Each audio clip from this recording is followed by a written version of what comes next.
दोस्तों, मध्यकालीन भारतीय इतिहास में जब हम दिल्ली सल्तनत पढ़ रहे थे, तो दिल्ली सल्तनत में 5 वंश थे, जो कि सबको पता है। इसमें हमने गुलाम वंश, जिसका शासनकाल 1206 ईस्वी से लेकर के 1290 ईस्वी तक का था। इसके बाद हमने खिलजी वंश पढ़ा था, जो कि दिल्ली सल्तनत में सबसे कम समय तक शासन करने वाला वंश था। मात्र 30 वर्ष का इसका शासनकाल था, यानी कि 1290 से लेकर के 1320 ईस्वी तक। इसके बाद हमने तुगलक वंश पढ़ा था। तुगलक वंश ऐसा वंश है जो सबसे अधिक समय तक दिल्ली सल्तनत पर जिसने शासन किया, तो जिसका शासनकाल था 1320 ईस्वी से लेकर के 1414 ईस्वी तक का। कुछ किताबों में 1412 भी लिखा रहता है, लेकिन वैसे मेरे हिसाब से 1414 ही है, क्योंकि अगला जो वंश आता है सैयद वंश, वो 1414 ईस्वी शुरू होता है। ठीक है। खैर, जब हम तुगलक वंश पढ़ रहे थे, तो तुगलक वंश पढ़ते हुए हमने एक नाम पढ़ा था, विजयनगर साम्राज्य। तो आज हम उसी के बारे में पढ़ेंगे। विजयनगर साम्राज्य की जो उत्पत्ति हुई है, वो तुगलक वंश में ही हुई है, मोहम्मद बिन तुगलक के शासनकाल में। तो इसके बारे में हम अभी पढ़ेंगे। इससे पहले मैं आपको एक चीज़ बता देता हूँ। फिर हमने सैयद वंश पढ़ा था, और सैयद वंश के बाद लोधी वंश पढ़ा था। तो इस तरीके से हमने अभी तक दिल्ली सल्तनत पढ़ लिया है, और आज हम विजयनगर को ही पढ़ेंगे। विजयनगर ये एक इम्पॉर्टेंट टॉपिक है। इसमें हम संगम वंश और तुलुक वंश जो है, ये काफी इम्पोर्टेंट है, तो इस पे ज्यादा फोकस करेंगे। ठीक है, क्योंकि आगे बात बताऊंगा, अगर अभी बता दूंगा तो फिर सस्पेंस खत्म हो जाएगा।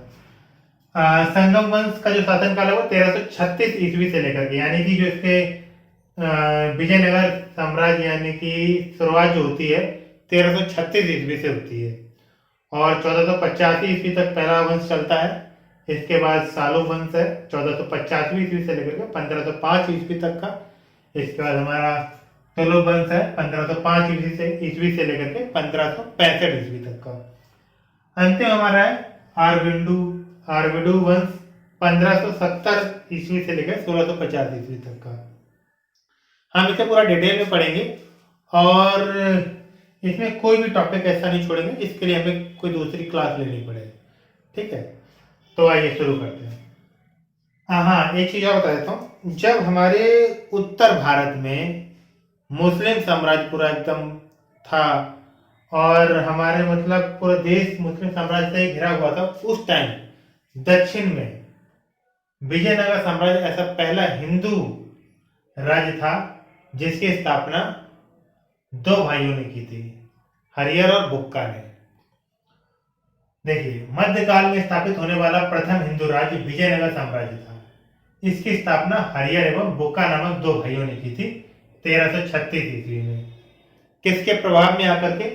संत माधव विद्यालय की प्रेरणा से इन्होंने शुरुआत की थी। एक बार इसके हम पीछे का इतिहास और देख लेते हैं। ठीक है, देखिए होता क्या है। खैर, नाम बता देते हैं। अब जब नाम आ ही गया है सामने, तो नाम बता देते हैं, फिर इसके बाद इतिहास पे पहुंचते हैं। पहले इसका नाम हम्पी था। वैसे वर्तमान में भी इसका नाम हम्पी ही है, या हस्तिनावती था। बाद में इसका नाम विजयनगर रखा गया। विजयनगर से बाद में प्रसिद्ध हुआ, लेकिन आज करंट में भी इसे हम्पी बुलाते हैं। ठीक है, पहले भी इसका नाम हम्पी था या हस्तिनावती। ठीक, देखिए अब हम इतिहास से पहुंचते हैं। इतिहास में क्या होता है? वर्ष 1325 ईस्वी की बात है। मोहम्मद बिन तुगलक का चचेरा भाई होता है, उसका नाम होता है बहाउद्दीन गुरशिद। ये क्या करता है?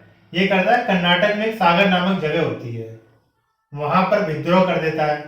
विद्रोह में क्या होता है कि मोहम्मद बिन तुगलक इतना ज्यादा गुस्सा हो जाता है कि वो खुद ही उस विद्रोह को दबाने के लिए दक्षिण में आता है। जब इसके चचेरे भाई बहाउद्दीन को पता चलता है कि खुद मोहम्मद बिन तुगलक आ रहा है, तो वो इतना डर जाता है और अपना साम्राज्य छोड़ करके कंपली के राजा के पास शरण ले लेता है। कंपली का राजा को उसे शायद हो सकता है कि मोहम्मद बिन तुगलक के बारे में पता ना हो, तो वो उसे शरण दे देता है।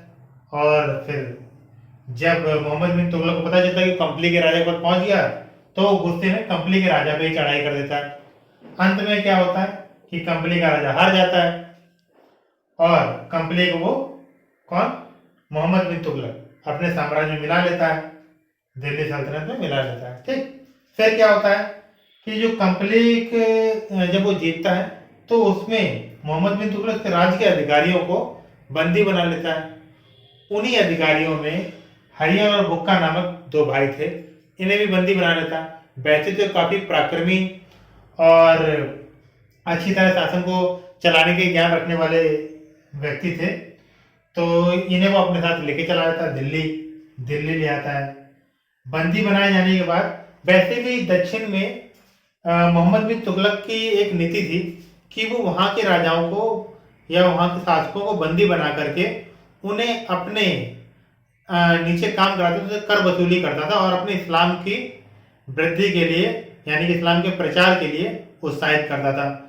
जबकि उत्तर में वो क्या करता था कि अपने साम्राज्य में मिला लेता था, क्योंकि दिल्ली सल्तनत आस ही पास के उत्तर के, तो उन सबको अपने पास में मिला लेता था और दक्षिण दूर था, तो इस कारण वहां पर वो उन्हें अपना गुलाम बनाने की कोशिश करता था। गुलाम यानी कि उनसे अपने नीचे काम करा करके उनसे कर वसूली करना या किसी भी तरह का, मतलब जो भी वहां पे कुछ भी पैदावारी होगी तो उसकी टैक्स के तौर पे वो चीज देता था और इस्लाम का प्रचार करवाता था। तो ऐसी उसकी नीति थी। तो इसी नीति के अंतर्गत हरियर और बुक्का को वो इस्लाम धर्म कबूल करवा लेता है। अब वो भी सोचते हैं कि मरने से अच्छा इस्लाम ही ग्रहण कर लो, तब वो इस्लाम ग्रहण कर लेते हैं। फिर क्या होता है कि कालांतर में मदुरई के गवर्नर ने स्वयं को स्वतंत्र घोषित कर दिया था। कहां पर? कालांतर में। और मैसूर के होयसोल और वरंगल के शासक भी स्वतंत्र होने की कोशिश कर रहे थे। तब जब तुगलक को ये बात पता चली तो वो क्या करता है कि दोनों भाइयों को विद्रोह शांत करने के लिए वो कालांतर भेज देता है और यहाँ पर वो दोनों विद्रोह शांत भी कर देते हैं। जब वो विद्रोह शांत करके वहां पे शासन करने लगते हैं तो उसी समय विद्यारण्य नामक संत के प्रभाव में आते हैं, जिनसे जिनके जब इनसे बात होती है तब पता चलता है कि पहले हरियर और बुक्का दोनों हिंदू थे, लेकिन मोहम्मद बिन तुगलक ने धर्म परिवर्तन करा दिया। तब फिर वो कहते हैं कि तुमने अपनी इच्छा से तो किया है, तुमसे जबरदस्ती कराया गया। तो उनकी बातों का प्रभाव उन पर पड़ता, फिर वो दोबारा से हिंदू धर्म के दीक्षित करते हैं। और जब वो हिंदू धर्म में दीक्षित करते हैं फिर वो क्या करते हैं, हरियर और बुक्का अपने पिता संगम के नाम पर संगम राजवंश की स्थापना करते हैं। इस संगम राजवंश में 10 शासक हुए। कितने? 10 शासक हुए, जिसमें पहले शासक हरियर प्रथम इस वंश का पहला, जबकि विरूपाक्ष द्वितीय, विरूपाक्ष द्वितीय जो था वो अंतिम शासक था। ठीक है, जिसका शासनकाल 1465 ईस्वी से लेकर के 1486 ईस्वी तक का था। तो आइए शुरू करते हैं हम अपना हरियर प्रथम का पहला शासनकाल। ठीक है, वैसे एक चीज और बताता हूँ, विरूपाक्ष का मतलब होता है शिव, शिव देवता। ठीक है, वो तो हर कोई जानता होगा, खैर शिव भगवान को कौन नहीं जानता। खैर देखिए, हरियर प्रथम का शासनकाल 1336 ईस्वी से लेकर 1356 ईस्वी का है। हरियर प्रथम वंश का प्रथम शासक था। इसकी पहली राजधानी अनेगोंडी थी। क्या थी? अनेगोंडी, जो तुंगभद्रा नदी के तट पर स्थित थी। ये काफी इंपॉर्टेंट है। ठीक है, इस नदी का नाम कई बार पूछा जाता है, तुंगभद्रा नदी। ठीक, अनेगोंडी पहली राजधानी थी, मगर कालांतर में सुरक्षा की दृष्टि से 1342 ईस्वी में, कब? 1336 में शासन शुरू करता है और 1342 ईस्वी में अपनी दूसरी राजधानी बनाता है विजयनगर को। ठीक है, हरियर ने अपने भाई बुक्का के साथ सहकारिता के आधार पर संयुक्त शासन किया था और संयुक्त शासन की नींव कहां पड़ी थी? विजयनगर साम्राज्य में। ऐसा पहली बार था कि संयुक्त तौर पर शासन किया जा रहा था दोनों भाइयों के द्वारा। ठीक है, काफी रणनीतिकार दोनों भाई थे, जैसे मैंने पहले बताया। तो बुक्का कहां पर? गुट्टी में। गुट्टी को इन्होंने उपराजधानी बनाया, गुट्टी से शासन करता था। ठीक है, हरियर को एक समुद्र का अधिपति कहा गया। कभी कभी ये भी पूछे थे कि समुद्र का अधिपति किसे कहा गया, तो हरियर प्रथम को। ठीक है, हरियर एवं उसके उत्तराधिकारियों ने विरूपाक्ष, विरूपाक्ष मतलब अभी मैंने बताया था सिख देवता के अधिकर्ता के रूप में शासन किया। इन्होंने अपने आप को कभी राजा या महाराज की उपाधि नहीं दी थी। ठीक है, आगे पढ़ेंगे ऐसा क्यों था।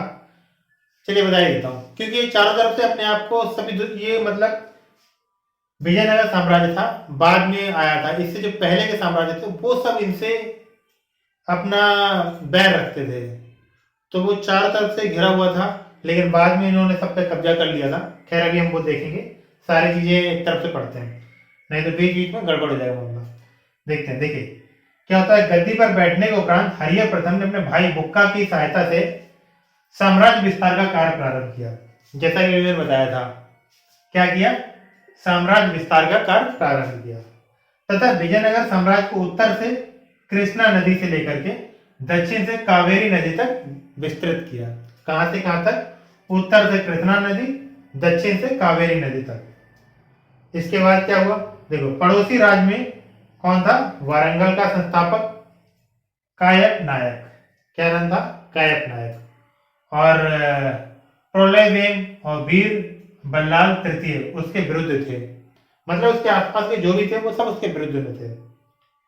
इसी बीच क्या होता है, देवगिरी का सूबेदार कुतलुक खां भी हरिहर का विरोधी हो जाता है।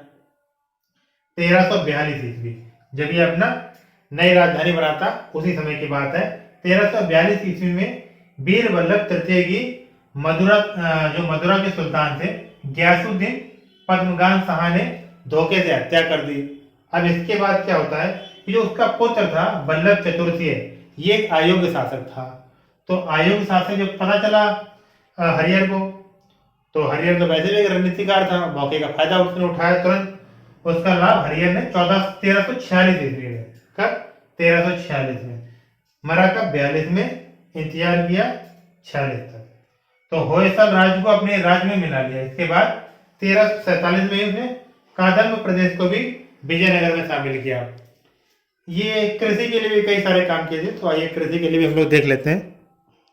कृषि विकास के कार्य के साथ साथ प्रशासनिक व्यवस्था में सुधार का कार्य भी किया। अब प्रशासन को चलाने के लिए रुपए की जरूरत है, तो इसलिए इसने कर वसूली की प्लानिंग भी करी, उसके लिए भी कार्य किया। 1336 ईस्वी में हरिहर प्रथम की मृत्यु हो गई। कब होती है? 1336 ईस्वी में। इसके बाद क्या होता है, इसके बाद बहमनी वंश के संस्थापक कौन था? अलाउद्दीन हसन बहमन शाह ने कृष्णा व तंगभद्रा नदी के मध्य जो स्थित है रायचूर के किले पर अधिकार कर लिया। ठीक है, किसकी मृत्यु के बाद?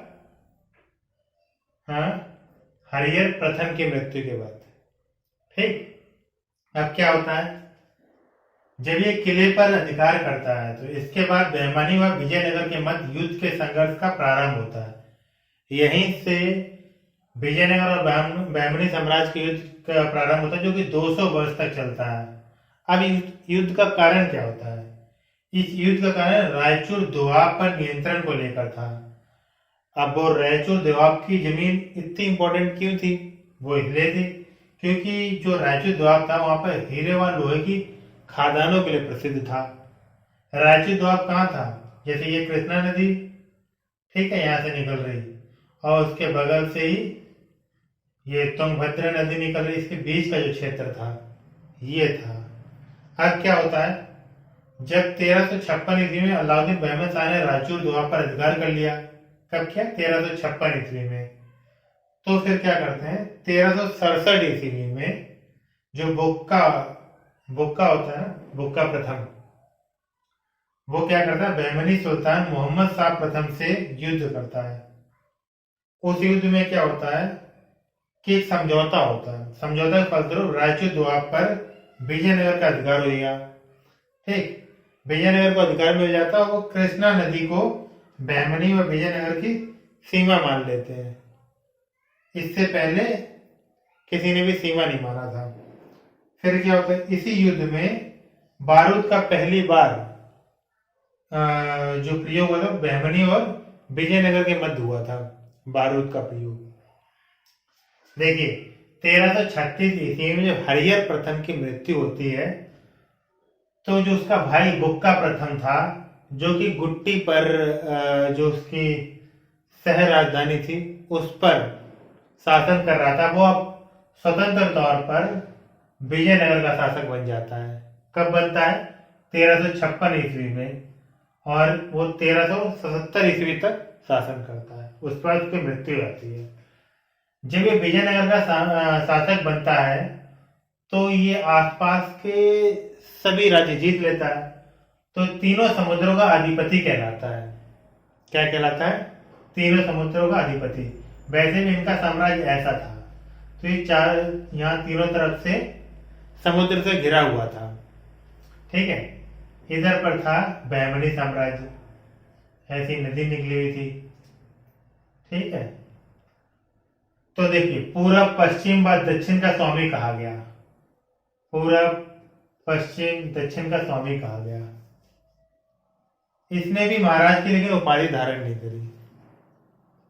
1377 ईस्वी में मदुरा विजय, मदुरा क्या जगह का नाम है, मदुरा को इसने नहीं जीता, इसके बेटे ने जीता था। इसके बेटे का नाम था कंपन, उसने जीता था, जिससे इसका राज्य दक्षिण से रामेश्वर तक पहुंच गया।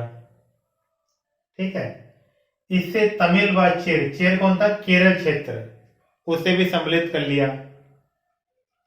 मदुरा विजय बुक्का के पुत्र कंपन को भेजा था, तो उसी ने जीता था, इसलिए वहां का वायसराय उसे ही नियुक्त किया गया। कंपन की पत्नी थी गंगा देवी, उसने अपना एक ग्रंथ लिखा, उसमें भी इस मदुरा विजय के बारे में चर्चा करी है। बुक्का प्रथम ने वेदमार्ग प्रतिष्ठक की उपाधि धारण की। किसकी? वेदमार्ग प्रतिष्ठापक प्रतिष्ठापक की उपाधि धारण करी तथा वेद मग्ग प्रवर्तका नामक ग्रंथ की रचना करी बुक्का प्रथम ने। ठीक है। किसकी रचना करी थी? वैदिक मग्ग प्रवर्तका नामक ग्रंथ की रचना करी। लेकिन उसने अन्य धर्मों को भी स्वतंत्रता दी हुई थी और मंदिरों की मरम्मत भी करवाई थी। वेद और अन्य धर्मों धार्मिक ग्रंथों का नवीन टीकाएं लिखवाई और तेलुगु साहित्य को प्रोत्साहन दिया। वैसे भी साउथ में थे तो तेलुगु इनकी भाषा ही थी, तो तेलुगु साहित्य को इसने प्रोत्साहन दिया। तेलुगु कवि थे नचन सोम तथा वेद के प्रसिद्ध भाष्यकार थे शयनाचार्य को प्राश्रय दिया। ठीक है। वैदिक नीति के को विकसित करने के लिए 1374 ईस्वी में अपना एक दूत मंडल चीन भी भेजा था इसने, कि अपनी वैदिक नीति को कैसे विकसित करना है, तो चीन में जाकर पता लगा क्या है। तो एक मंडल भी गया था। लेकिन 1377 ईस्वी में बुक्का प्रथम की मृत्यु आती है। जब 1377 ईस्वी में बुक्का प्रथम की मृत्यु होती है तो हरिहर द्वितीय का आगमन होता है, जिसका शासनकाल 1370 ईस्वी से लेकर 1404 ईस्वी तक चलता है। देखिए, ये ऐसा प्रथम शासक था जिसने राजाधिराज या राज परमेश्वर की उपाधि धारण करी। इससे पहले दोनों भाइयों ने तो ऐसा नहीं किया था, लेकिन हरिहर द्वितीय ने पहली बार राज अधिराज और राज परमेश्वर की उपाधि धारण करी।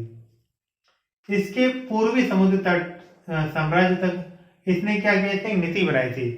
ये क्या करता था? पूर्वी समुद्र की तरफ, मतलब पूर्वी की तरफ, इस साइड अपना साम्राज्य का विस्तार कर रहा था। ठीक है।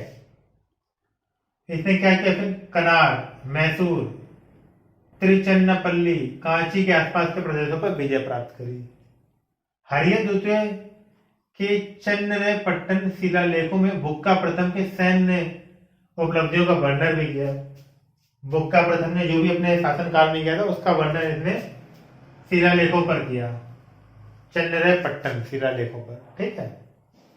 सबसे बड़ी सफलता इसे कब मिली थी? 1377 ईस्वी में, जो बहमनी साम्राज्य के बेलगांव व गोवा को इसने अपने साम्राज्य में मिला लिया था। दगोल व चोल बंदरगांव को भी इसने अपने साम्राज्य में मिला लिया था। चोल मतलब केरल। ठीक है। और क्या किया इसने? ये श्रीलंका तक चला गया। इसने उत्तरी श्रीलंका में एक समुद्री अभियान भेजा, वहां के राजा से भी पराजित करके वहां से कर वसूला। इसके बाद ये भगवान शिव के विरूपाक्ष रूप का उपासक था, लेकिन इसने वैष्णव और जैनियों को भी समान संरक्षण दिया।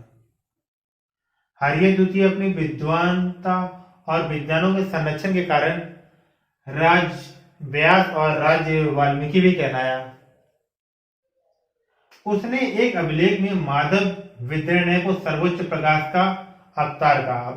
मैंने जब शुरुआत करी थी विजयनगर की तब बताया था माधव विद्रोह कौन है। संत माधव विद्रोह ने ही हरिहर और बुक्का को दोबारा से हिंदू धर्म में परिवर्तित किया था और इन्हीं के कारण ही विजयनगर की शुरुआत हुई थी। तो इस कारण सर्वोच्च प्रकाश का अवतार कहा गया। ठीक है। अब इसके पास सर्वदर्शन संग्रह के लेखक थे माधवाचार्य। किसके पास? हरिहर द्वितीय के पास।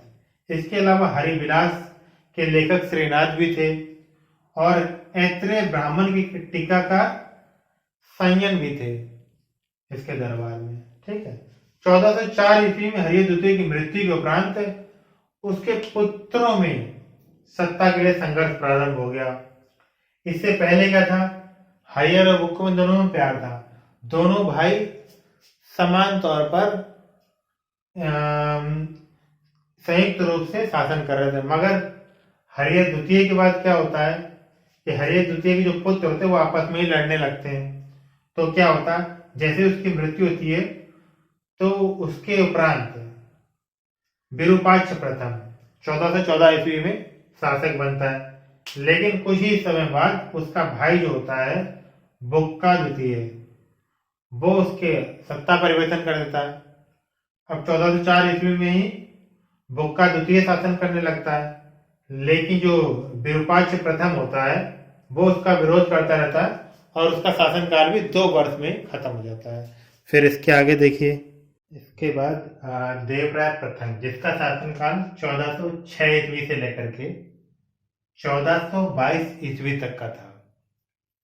देखिए क्या होता है, जैसे ही देवराय प्रथम का राज्याभिषेक होता है तभी क्या होता है कि बहमनियों ने भीषण प्रतिशोध का सामना मतलब एकदम बहमनी उस पर टूट पड़ते हैं और वो नया नया राज्याभिषेक हुआ होता है तो उस पर आक्रमण हो जाता है, क्योंकि कोंडबिंडू के रेडियो और वरंगल के बेलमाओ व उड़ीसा के गजपति नरेशों के साथ सैन्य गठबंधन कर लिया होता है।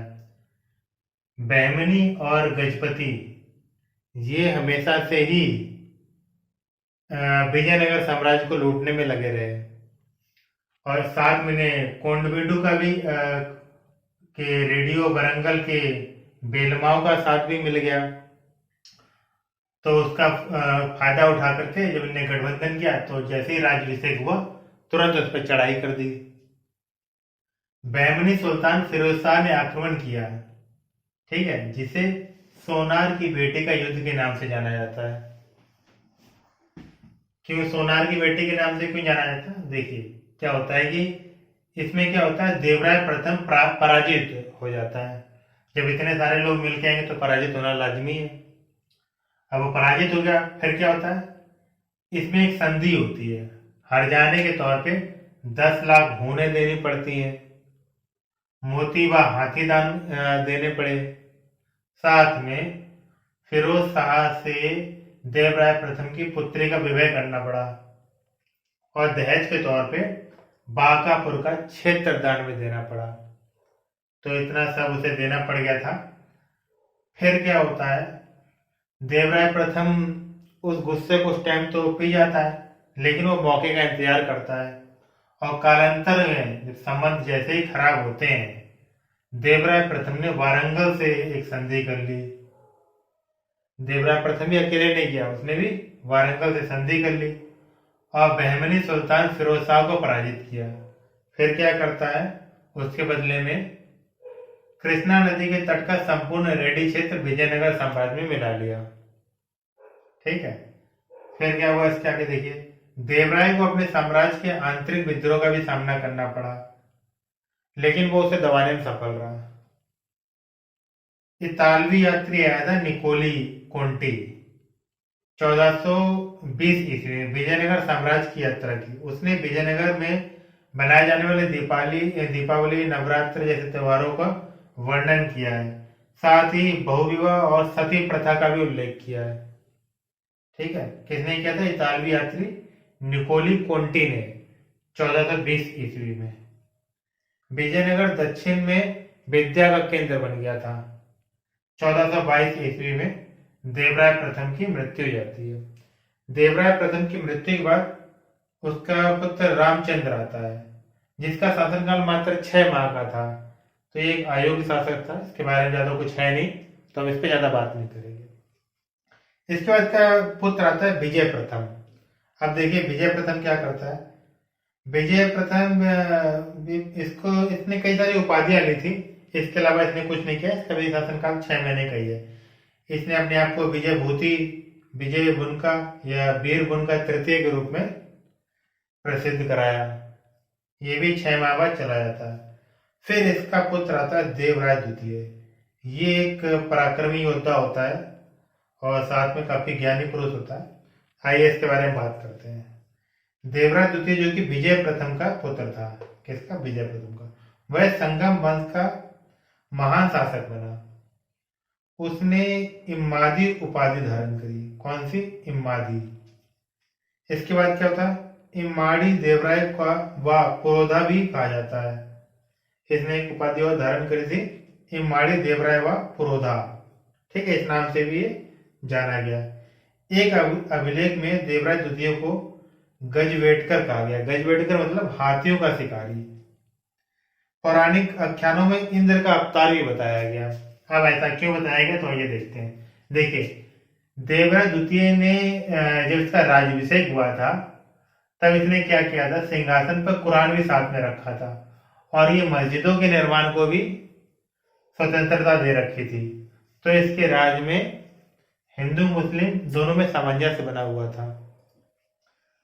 अब इसने साम्राज्य विस्तार के लिए क्या क्या किया? साम्राज्य विस्तार के लिए इसने उड़ीसा से मलबार और सिलोन यानी कि श्रीलंका के तट से गुलबर्ग तक कर दिया था। साथ ही दक्षिण भारत के कई बंदरगाहों पर भी कब्जा कर लिया था।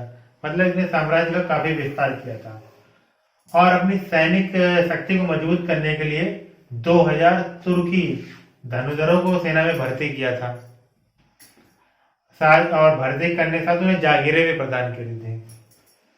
अपने लिंगायत धर्मावलंबी मंत्री लक्कना को, जिसे लक्ष्मक भी कहते हैं, को दक्षिण सागर का स्वामी नियुक्त किया, जिससे कि वो दक्षिण में साम्राज्य को बढ़ाए। जब तेलुगु कवि श्रीनाथ वाले हमने पहले ही पढ़ा था, श्रीनाथ ने अपने उसके दरबारी यानी कि देवराज द्वितीय के दरबारी दिनदिमा को एक सशस्त्र में पराजित किया, तो देवराज द्वितीय ने कवि सार्वभौम की उपाधि दी। किसे दी? श्रीनाथ को। और उन पर सोने के सिक्के बरसाए थे। साहित्य का महान संरक्षक था। कौन? देवराज द्वितीय। संस्कृत का निर्णय विद्वान भी था। इसने खुद 2 रचनाएं करी थी, एक महानाट्यम सुधनिधि, दूसरी बादरायण के ब्रह्मसूत्र। कौन सी? महानाटक सुधनिधि, बादरायण के ब्रह्मसूत्र। ठीक है। 1425 ईस्वी में इसी ने दहेज को अवैध घोषित किया। दहेज को पहली बार किसने अवैध घोषित किया? तो 1425 ईस्वी में देवराय द्वितीय ने अवैध घोषित किया। एक इंपॉर्टेंट पॉइंट है। वाणिज्य को नियंत्रित करने के लिए इसने लक्ष्मण, जो कि उसका दाहिना हाथ था, को दक्षिण समुद्र का स्वामी बनाया। ठीक है। पहले किसे बनाया था? पहले इसने बनाया था ये मंत्री लक्कना को। इसके बाद लक्ष्मण को भेजता है, उसे स्वामी बनाता है। उसे किस लिए बनाता है? विदेशी व्यापार का भार सौंपा गया था कि विदेशी व्यापार को बढ़ाने के लिए। फारस यानी कि ईरान का शासक होता है मिर्जा शाहरुख। उसका राजदूत आता है अब्दुल रजक। भारत आया, उसने लिखा कि विजयनगर उसे दुनिया का सबसे भव्य शहरों में से एक लगा जो उसने देखे या सुने थे। ठीक है। तो इसके बाद नूनीज, वो पुर्तगाली था, वो आता है, कहता कि क्विलान, श्रीलंका, पुलकट, पेगू, तेनसिरिम, ये बर्मा मतलब पूरब की तरफ के क्षेत्र हैं, तो के राजा देवराज द्वितीय को कर देते थे। ये तो श्रीलंका दक्षिण में चला गया। ठीक है। पेगु तिनरिम, म्यांमार और बर्मा है ये आज की डेट में, को राजा देवराज द्वितीय को कर देते थे। 1446 ईस्वी में देवराज द्वितीय की मृत्यु जाती है। यहीं से संगम वंश का पतन शुरू होता है। देखिए कैसे होता है। जब इसकी मृत्यु हुई थी तो इसका बेटा मल्लिकार्जुन, जो 1446 से 1465 ईस्वी तक शासन करता है, मगर क्या होता है कि राज्याभिषेक के समय इसकी उम्र बहुत कम होती है। तो इसका फायदा उठाने के लिए, इसका फायदा बहमनी शासक तो हमेशा से ही, जैसे ही विजयनगर साम्राज्य देते तो हल्का से भी कमजोर उन्हें लगता था कमजोर हो रहा है तो तुरंत अटैक करते थे, और साथ में क्या करते थे, अपने साथ में गजपति शासक को जरूर मिला लेते थे, क्योंकि गजपति और बहमनी साम्राज्य तो हमेशा इन्हें लूटने में ही लगा रहा। ठीक है, और कभी कभी तो साथ में इनके साथ वरंगल मिल जाता था, कडिगो के रेडियो, तो ये सब हमने पढ़ा, ये सब भी मिल जाते थे। ठीक है, तो यहाँ पर जैसे ही क्या पता कि उन्हें पता चला कि मल्लिकार्जुन अल्पायु है और उसे भी शासन का इतना ज्ञान नहीं है, तो उसने तुरंत उसका फायदा उठा करके उड़ीसा के गजपति शासक कपिलेश्वर ने संयुक्त रूप से आक्रमण कर दिया, किंतु मल्लिकार्जुन ने उसका अभियान विफल कर दिया। विफल तो हो गया, लेकिन गजपतियों ने कोंडवीर और उदयगिरी नामक दो महत्वपूर्ण किले को छीन लिया उससे। जब नरसिंह सालुब ने उसका सिंहासन छीन लिया तो उसका सामंत 1465 ईस्वी से उसकी मृत्यु हो गई।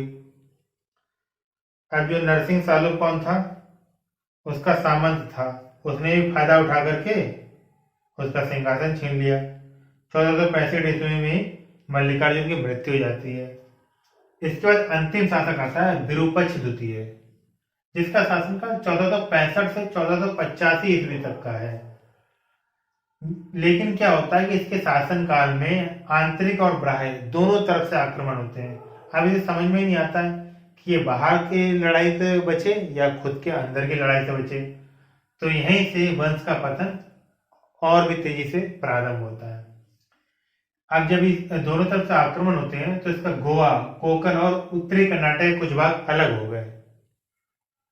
फिर क्या होता है कि बहमनी वजीर फिर से आ जाता है, और बहमनी वजीर कौन था, महमूद गवा, तथा उड़ीसा के गजपति नरेश कपिलेश्वर ने दोबारा से विजयनगर पर आक्रमण किया, जिसमें बहमनी साम्राज्य ने गोवा, दागुल और चोल तथा ये सब इस साइड के हिस्से हैं, पश्चिम के। गोवा वैसे ही बहमनी साम्राज्य के, दागुल चोल ये मिडिल में आता है, केरल है। गजपतियों ने उदयगिरी व विजयनगर, उदयगिरी पहले भी इसने क्या किया था, उदयगिरी नामक छीना था यहाँ पर भी, फिर दोबारा से आक्रमण करके फिर से बचा हुआ जो उदयगिरी का क्षेत्र होगा उसे भी छीन लिया। उदयगिरी का विजयनगर साम्राज्य के आंध्र प्रदेश का अधिकार कर लिया। 1485 ईस्वी में विरूपाक्ष द्वितीय की हत्या कर दी गई। वो बेचारा आंतरिक बाह्य में ही, आक्रमण में ही उलझा रहा और आखिरी मारा गया। फिर क्या होता, प्रौढ़ देवराय, विरूपाक्ष द्वितीय की मृत्यु बाद प्रौढ़ देवराय गद्दी पर बैठा, तभी राज्य में और भी तेजी से अराजकता फैल जाती है। फिर क्या होता है, चंद्रगिरी के गवर्नर सालूब नरसिंह, ठीक है, नरसिंह सालूब था, हाँ, तो इसका गवर्नर आता है, सालूब नरसिंह के सेना नायक होता है नरसा नायक। नरसा नायक ने इसका फायदा उठा करके राजगद्दी पर अधिकार कर लिया, और दोबारा से वो नरसिंह सालूब को तुरंत गद्दी पर बुलाता है और सिंहासन उसको दे देता है। इस प्रकार से पहला वंश का अंत होता है। पहला वंश यानी कि कौन सा आप पढ़ रहे थे, बताइए।